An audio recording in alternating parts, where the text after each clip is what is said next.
everyone, you are watching KSU Live on KZ. We are broadcasting from Astana, where Astana Media Week is now in full swing.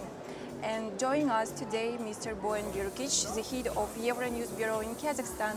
Welcome, we're glad to see you here today. Thank you for your coming. And today we're talking about journalism in the age of artificial intelligence, how AI tools are changing the way that we are create, verify, and delivering news. And the first question is, do you use in your personal work AI tools? Thank you for having me in your program. Euronews, for the time being at this moment, is only using AI services to translate their programs. As you know, Euronews is a multilingual, multinational media channel. We broadcast in 11 languages from our program from Astana. All the content in Euronews is translated into 19 different languages, and in the past it was done by an army of interpreters, translators who were translating all the content, and it was very slow and costly process. Now we're using artificial intelligence to translate in a much shorter time. And no, the translation is not always correct. The AI is not so sophisticated yet, not in all the languages. In some languages it gets better than in others. But with some checks after the translation, yes, we use it for that. At the moment, we're not talking about content production by artificial intelligence, because this is connected with a lot of ethical and even organizational questions. We know that AI is making a lot of mistakes at the moment, so we're not getting ready to use AI in content creation, but I think that with the improvement of the AI platforms and services and tools, in a certain time, I cannot predict how long, because it's really developing very fast. The first translations were terrible. Now they are quite good, and we expect that very soon they will be almost perfect. Same for the content creation, and also for all kinds of answers. The ChatGPT is giving you wrong answers 20% of the time. So I think that in the near future we will be able to do some content production, but I think that the first steps, and possibly the only steps, will be some, let's say, routine or less demanding content, like reports from stock exchanges or weather forecast or something like that. That is a repetitive job for a human being. Yes. So can we really trust news that created with the help of AI? And how can journalists keep the balance between technology and artificial intelligence and fact-checking?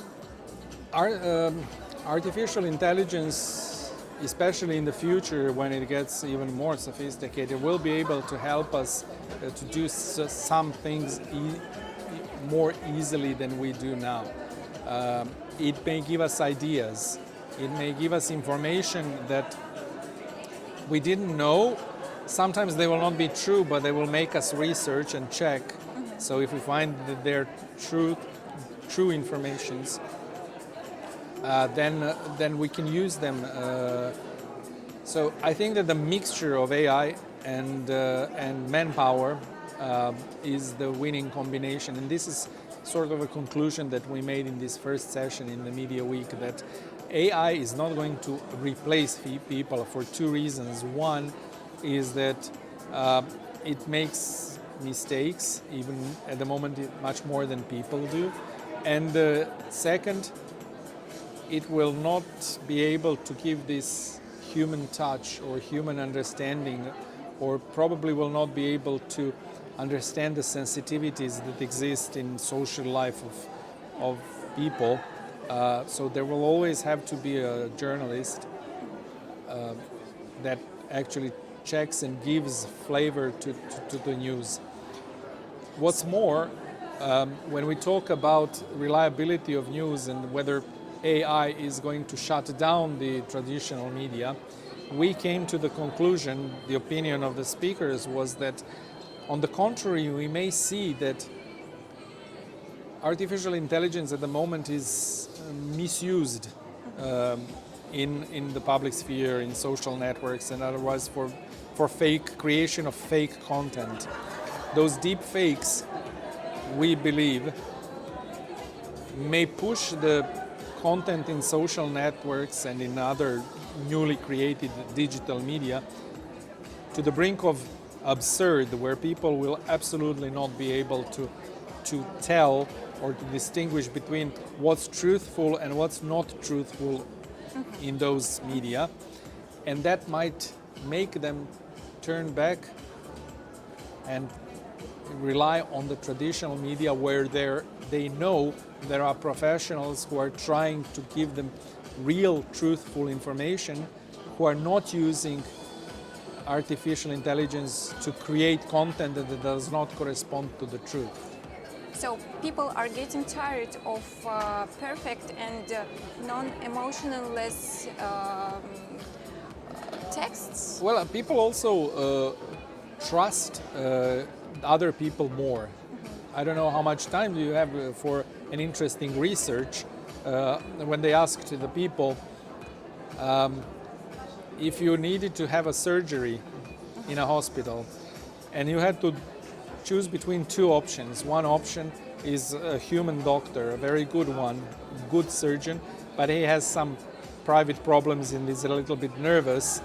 And there is a robot guided by the AI, which is absolutely perfect. What happened is that if the surgery was minor, like something that is not very dangerous, people sort of use the AI and the robot because the doctor is not in the mood.